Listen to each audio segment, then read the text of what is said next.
Bismillahirrahmanirrahim. Assalamualaikum warahmatullahi wabarakatuh. Bagaimana kabarnya anak-anak?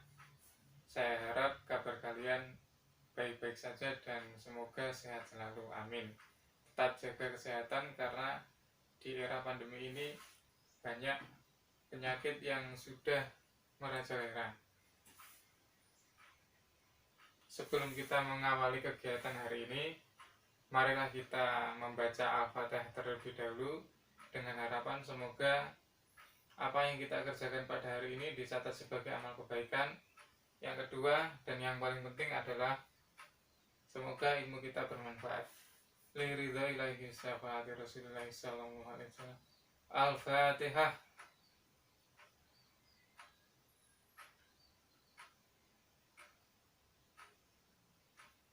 Amin. Oke anak-anak, silahkan absen dulu menurut grup WA kelas 4. Kalian nanti ketika absen, saya ingin menggunakan pesan suara dengan bacaan Al-Fatihah sebagai pembuka.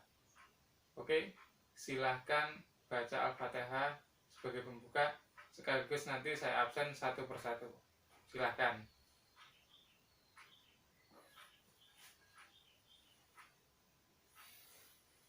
Oke, sudah.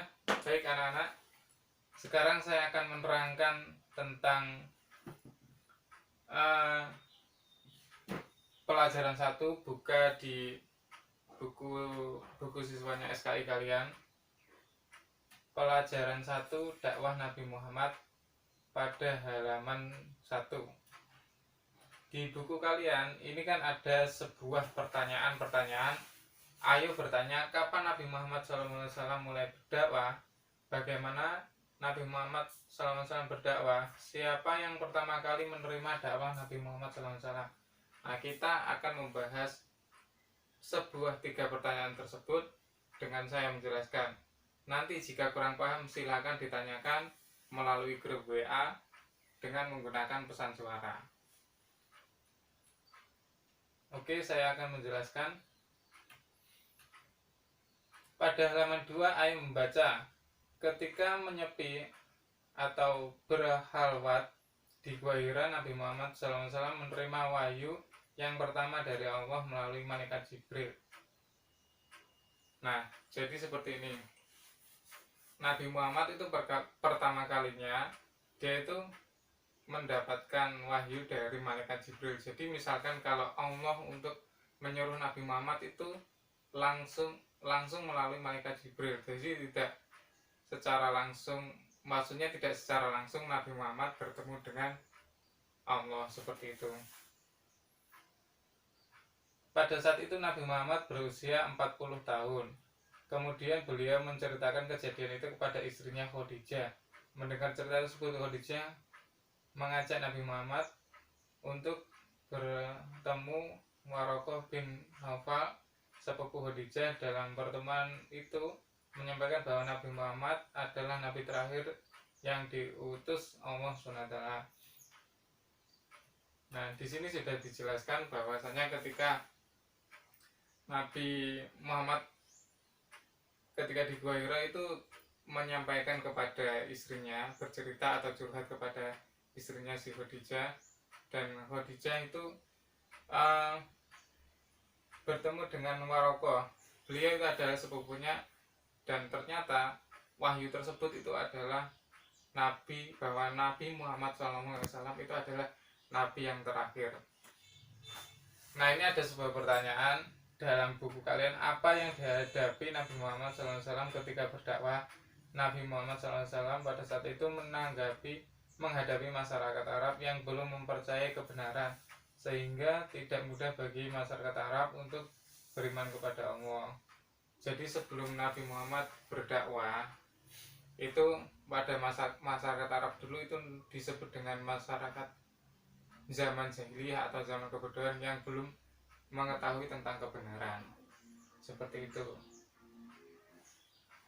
Strategi apa yang dilakukan Nabi Muhammad SAW? Strategi yang dilakukan yaitu 1, berdakwah secara sembunyi-sembunyi. Dakwah secara sembunyi-sembunyi adalah yang pertama dilakukan Nabi Muhammad dakwah ini dilakukan selama 3-4 tahun di rumah Arkom bin Abil Arkom.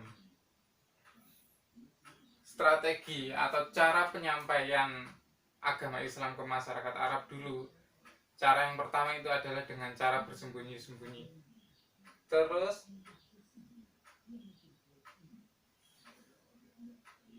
yang kedua adalah secara terang-terangan. Berdakwah secara terang-terangan itu langsung secara face to face atau tatap muka atau empat mata atau dan yang lainnya secara langsung.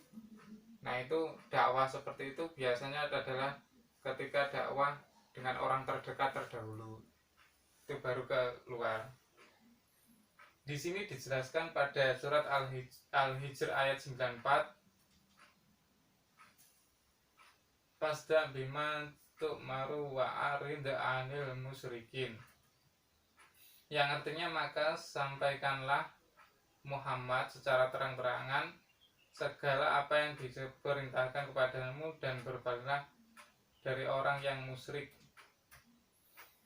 Nah, maksudnya berpaling dari orang yang musyrik ini adalah ketika istilahnya orang tersebut tidak mau diajak ke agama Islam, ya biarkanlah.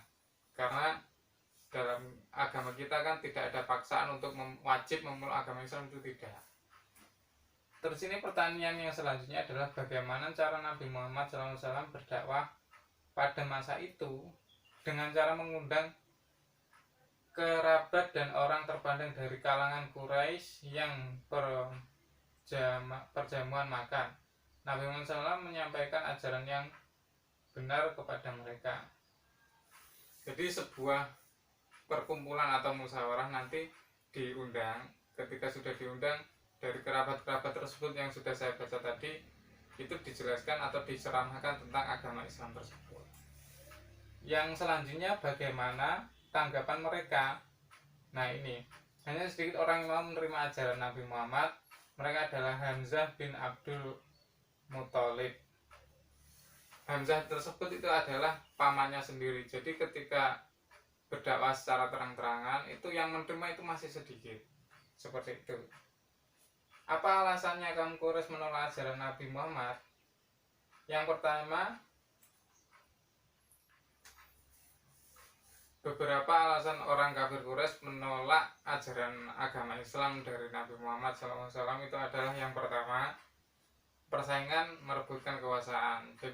Jadi zaman dulu itu adalah siapa yang berkuasa itu mungkin dianggap kaum Quraisy, Nabi Muhammad itu ingin menguasai daerah Arab tersebut.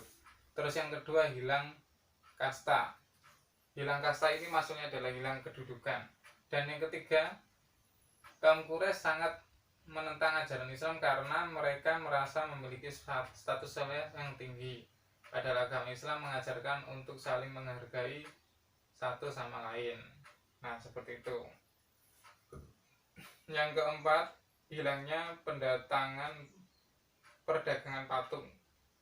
Jadi dulu ketika Nabi Muhammad sebelum menyebarkan agama Islam, di sana itu banyak patung berhala. Patung berhala tersebut dijual belikan. Nah, jadi seandainya kalau agama Islam muncul, otomatis tidak menyembah berhala. Nah, jadi perdagangannya terhalang. Seperti itu maksudnya. Hilangnya perdagangan patung.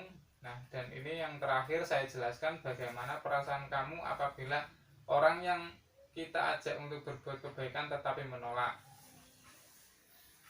Jadi meskipun kita sudah mengajak kebaikan, entah itu apa saja dalam lingkungan masyarakat, kita mengajak teman bergotong royong, terus membantu orang lain, menolong yang sedang, misalkan teman kamu yang sepedanya rusak, terus kita perbaiki, kita harus menolongnya. Tetapi seandainya kalau dia menolak atau mereka menolak, biarkan saja. Kita itu tinggal mendoakan saja, semoga diberi keterangan atau kesadaran diri.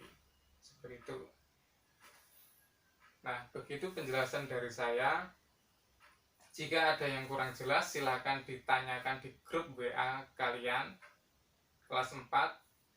Terus nanti pertanyaannya itu tidak boleh diketik, tapi menggunakan pesan suara. Nanti langsung saya jawab di pesan suaranya.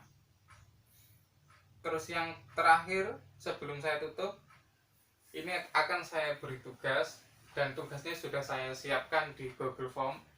Ada 20 pilihan ganda dan 5 isi.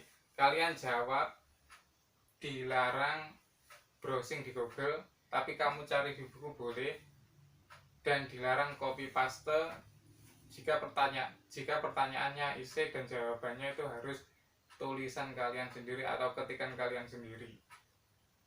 Oke, semoga bermanfaat. Saya akhiri. Wassalamualaikum warahmatullahi wabarakatuh.